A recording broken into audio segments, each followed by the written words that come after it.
Achille Chevalier, on va revenir avec vous sur ce permis carbone qui a joué un rôle très important pour atteindre la neutralité carbone. Et effectivement, cette carte fait partie de notre quotidien, mais en fait, l'idée remonte au siècle dernier. Les premiers à y avoir pensé, ce sont des économistes anglais, c'était dans les années 90. Et puis, en 2019, une start-up suédoise avait imaginé une carte de crédit qui calculait l'empreinte carbone de chaque achat et informait le consommateur.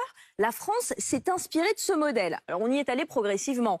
En 2022, nous consommions 9 tonnes de CO2 par personne par an. Avec l'instauration du permis carbone, on est passé à 5 tonnes en 2030, puis à 2 tonnes aujourd'hui. Concrètement, à chaque fois que nous faisons un achat, le montant carbone est décompté de notre carte. C'est valable dans tous les domaines.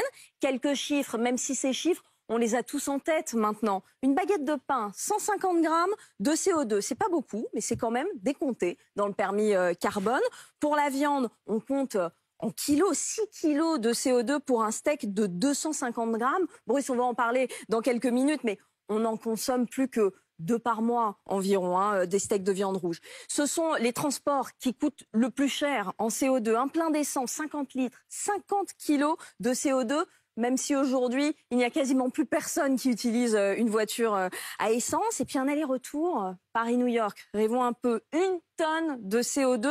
En un voyage long courrier, vous consommez la moitié de votre quota annuel. Vous faites comme vous voulez, mais clairement, il faut faire des choix. Alors, ce système est soumis à des dérogations si l'on habite en milieu urbain ou en milieu rural. Si par exemple, on a besoin de la voiture tous les jours, on peut disposer d'un peu plus de crédit.